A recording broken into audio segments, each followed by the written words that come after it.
Ladies and gentlemen, tensions between Queen Consort Camilla and Princess Anne have long simmered beneath the polished surface of royal unity.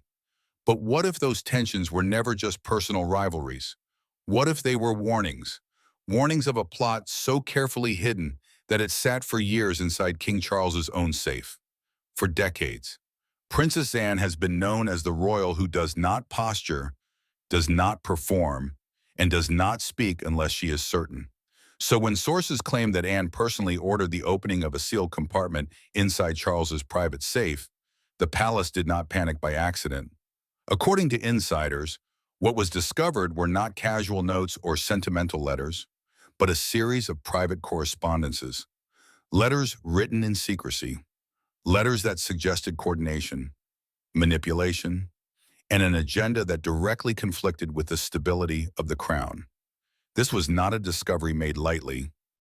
Access to the king's safe is among the most restricted privileges in the monarchy. Yet Anne moved with authority, bypassing hesitation and protocol alike. Those close to the situation describe her reaction as immediate and unforgiving. There was no debate, no attempt to soften the implications. Anne reportedly made one thing clear. If these letters were real, then Camilla's position was no longer defensible. What makes this moment explosive is not simply the content of the letters, but the timing. The monarchy is already under strain. Public trust is fragile. Any hint of internal plotting threatens to fracture what little stability remains. And Anne understood that better than anyone. While others hesitated, she acted. While others weighed optics, she focused on consequences. Camilla, according to multiple accounts, was blindsided. Meetings were canceled. Access was restricted. Allies fell silent. For the first time in years, the balance of power inside the palace shifted decisively, and it did not shift in her favor. So what exactly did Princess Anne find inside Charles's safe? Why were these letters hidden so carefully? And how close did this alleged plot come to reshaping the monarchy from the shadows? Do you believe Princess Anne saved the crown by exposing the truth? Or is there still more being concealed? Share your thoughts in the comments and stay with us as we move deeper into the evidence that brought this confrontation into the open. Princess Anne was reviewing sensitive royal documents while acting as interim overseer of King Charles's private affairs during his medical recovery.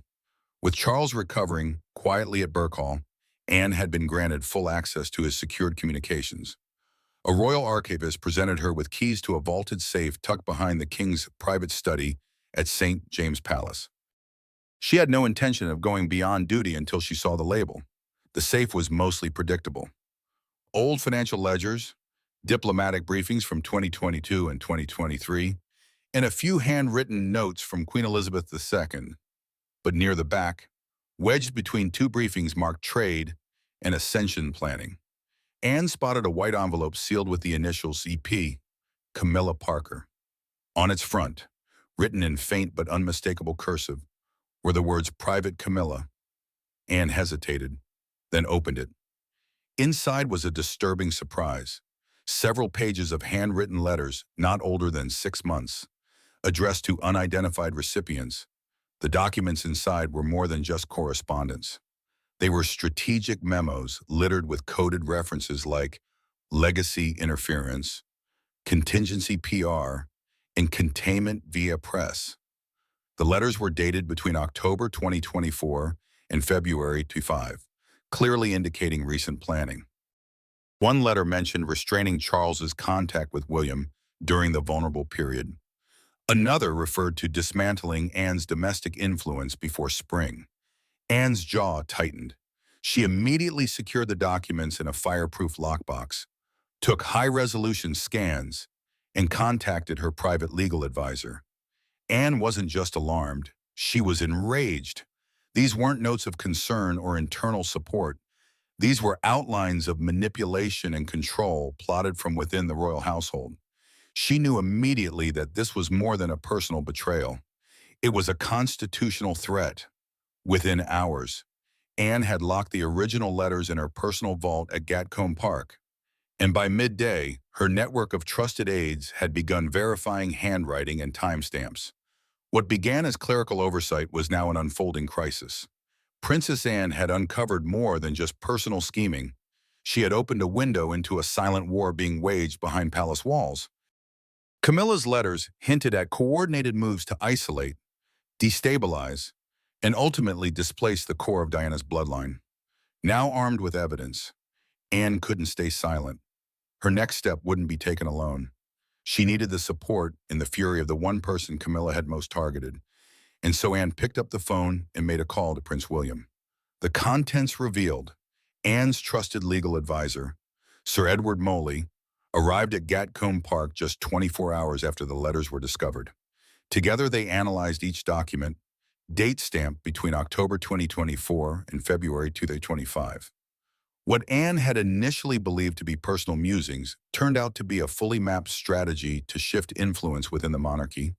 Camilla had clearly been corresponding with at least 3 external parties, 2 of whom had political ties, one affiliated with a media lobbying group. One letter dated November 3rd, 2024, referenced influencing public favor through repetition, coordination, and royal fatigue. Camilla's phrasing suggested she had been planning a long-term campaign to saturate media with her own initiatives while downplaying the Wales brand, a phrase she used multiple times. Another document contained bullet points titled Steps to Isolate William, with action items including limiting Charles's appearances with William, increasing Camilla's solo engagements, and using tabloid allies to portray Catherine as fragile. The tone was calculated, not concerned.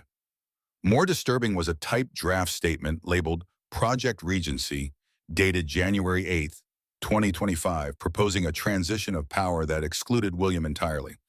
The language was bold. Should the king's condition deteriorate, public discussion of regency must steer toward continuity, not youth.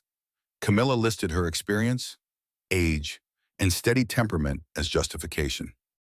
The letter also hinted at compromising leverage held over 2 journalists, an unsettling sign that press manipulation was not theoretical, but already in motion.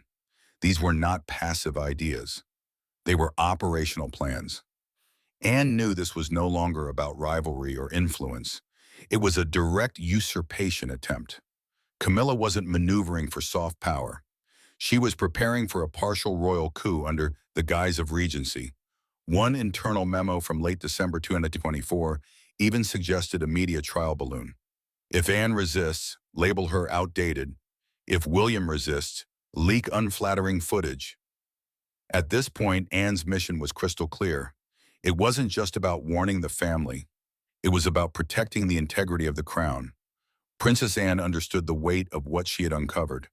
This was not merely personal betrayal. It was palace treason dressed in ink and whispers. Camilla had built a silent infrastructure of manipulation, aiming to sideline Diana's heirs and consolidate royal authority in her image. Anne couldn't allow that. But confrontation required strategy. She would need to strike at the right moment with the right allies. Her first move, confront the queen consort herself before the lies could spread any further. Anne's confrontation. Anne arranged a private meeting with Camilla in the East Wing of Highgrove House. The session was scheduled under the guise of family health updates, but behind the locked doors, it became a showdown. Anne laid out 3 of the most damning letters, pointing to passages in Camilla's unmistakable handwriting. Without raising her voice, Anne asked one question. "Did you write these?" Camilla went pale before replying. "You misunderstand." Camilla's first defense was deflection. She claimed the memos were drafts from 2023, taken out of context and never intended for circulation, but Anne was ready. Each page had verified timestamps, updated language, and references to events from as recent as February 2025.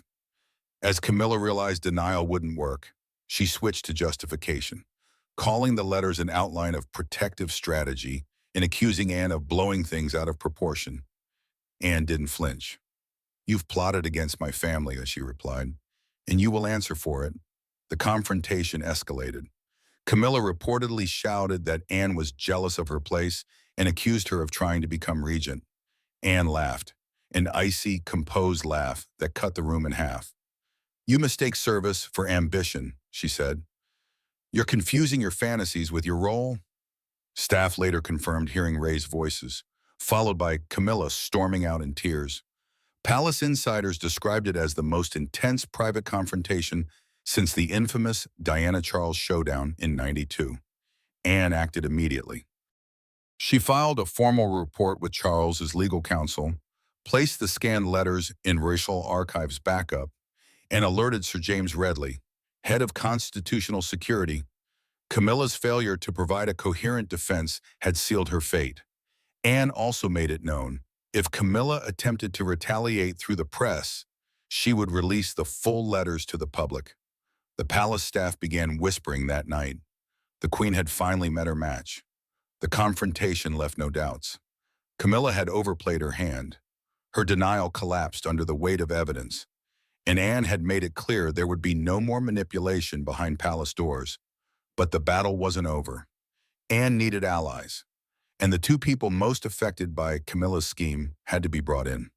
As the royal winds shifted, Anne dialed a private number, preparing for the most important meeting yet with William and Catherine, the true heirs now under siege, a family torn. Princess Anne arranged a discreet meeting with Prince William and Princess Catherine at a private annex near Sandringham Estate under the guise of a legacy planning discussion. She arrived carrying a locked diplomatic pouch. Inside were the 7 original letters and 2 additional memos Camilla had written between October 2024 and February 2025. William noticed Anne's grave expression immediately. Catherine, sensing the weight of what was to come, canceled her next 2 public events. The couple sat in silence as they read through the pages. William's expression hardened, especially at the references to neutralizing air optics and driving distance between Diana's line and the public image. Catherine's hands reportedly trembled while reading the draft labeled Windsor Reframe Strategy, in which Camilla suggested excluding them from 4 upcoming royal tours. Anne said simply, "She's not just maneuvering for position. She's rewriting the monarchy in her image." The Waleses were stunned. William responded first. He ordered his personal security team to cross-check all recent communications involving Camilla's office. Catherine called her senior private secretary and instructed a full audit of the palace press office. The couple agreed on a core priority: protect their children and their future. "We can't let her damage what's meant for George," William said, referring to Prince George's place in succession, currently 3rd behind Charles and William himself. Anne nodded. "Then we must be united." That same night, the trio began organizing a multi-phase strategy. William would quietly take over public leadership roles to signal strength. Catherine would re-engage with youth charities Camilla had tried to defund, and Anne would begin briefing key palace staff, especially those with decades of loyalty to Queen Elizabeth II. A new circle of trust was quietly formed. Its purpose? To protect the crown from within. With the future heirs now fully aware of the scheme, the mission transformed from reaction to defense. Anne had united the only 3 royals capable of outmaneuvering Camilla, and each of them carried a different strength: Anne's discipline, William's legitimacy, Catherine's grace. But before they could act publicly, the most important piece remained: Charles himself, still recovering, still unaware. They knew the revelation had to be done carefully, because once the king saw what had been planned, nothing in the palace would remain unchanged.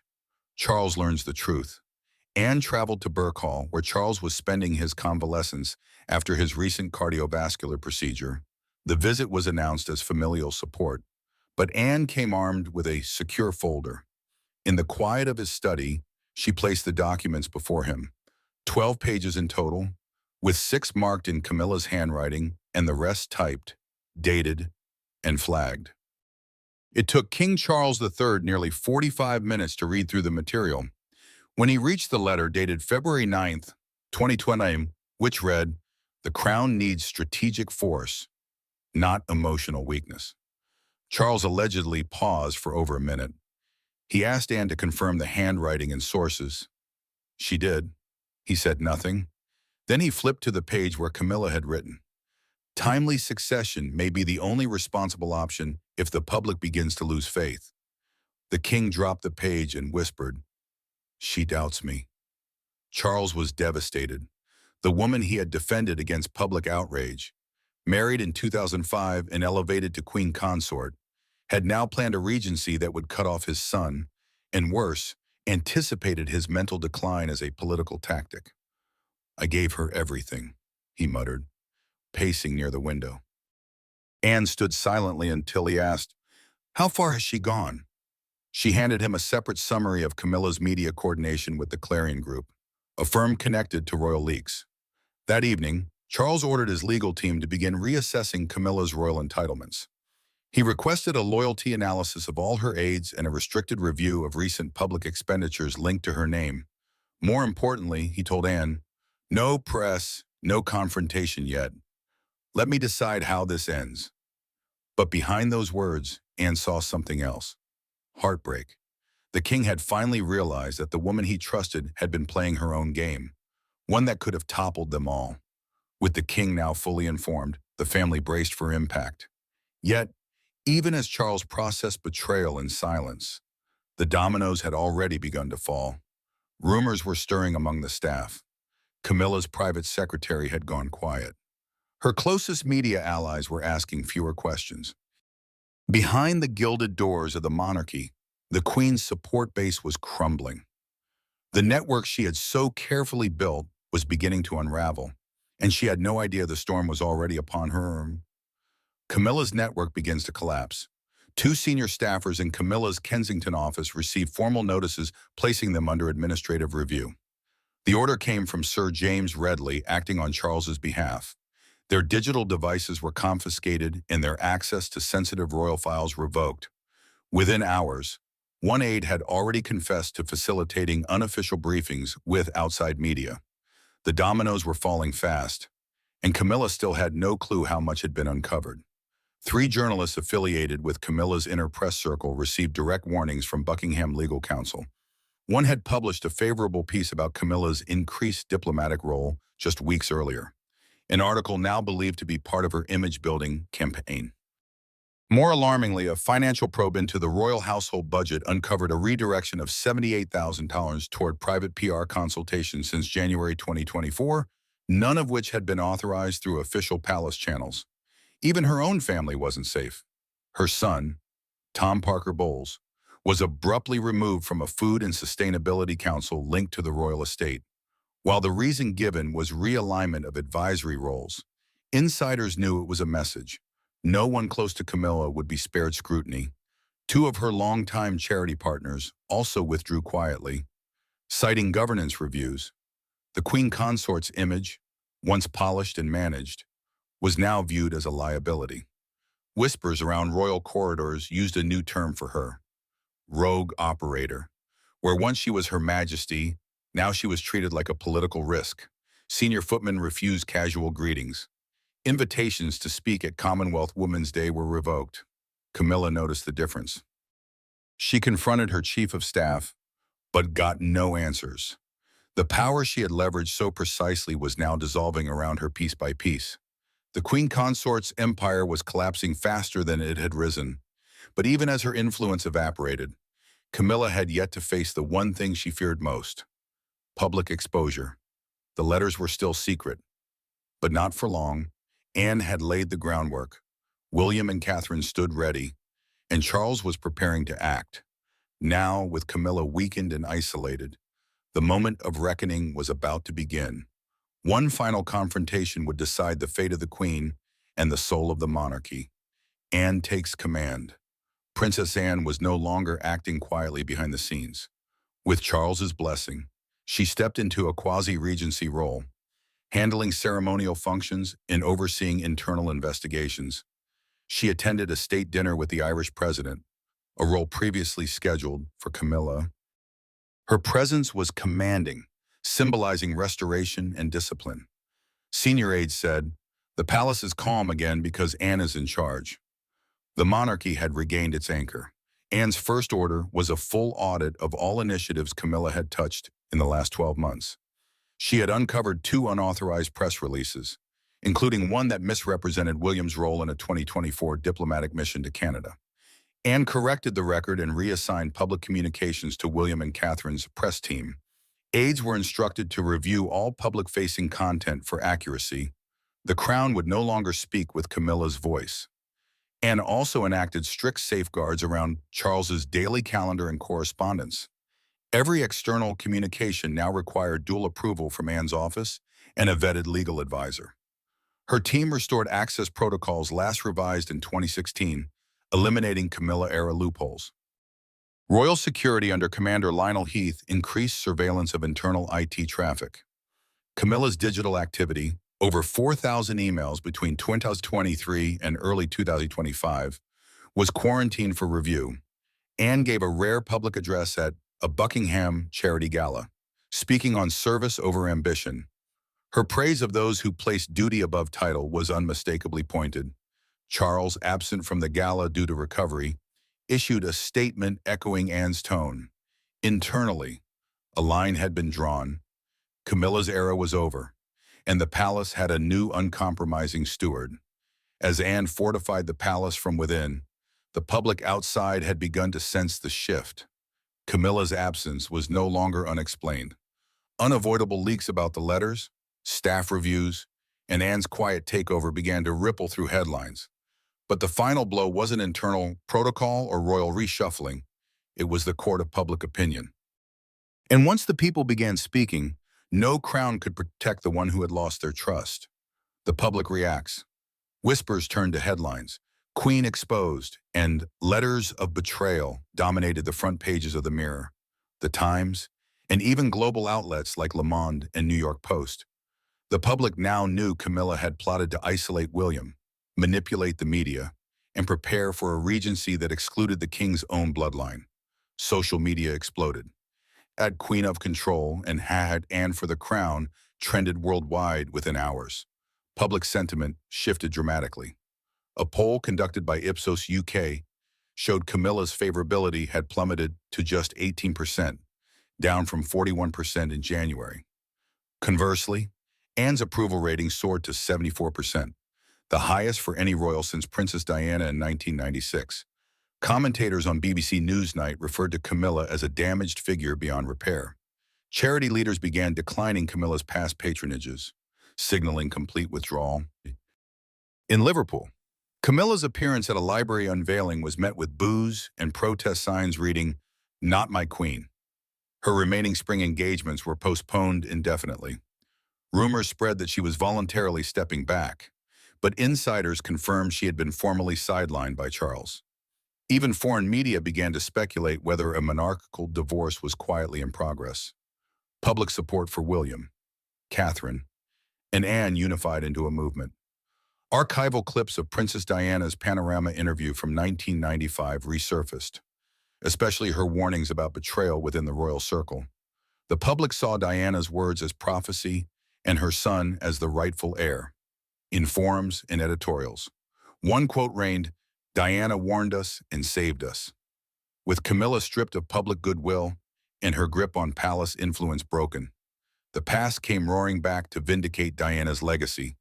William and Catherine didn't need to speak. The people spoke for them.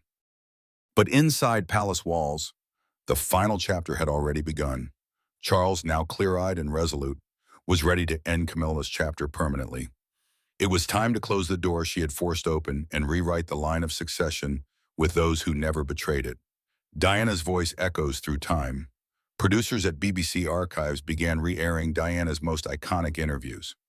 One clip from 1995 struck a nerve. "There are people in this family who will stop at nothing to gain control."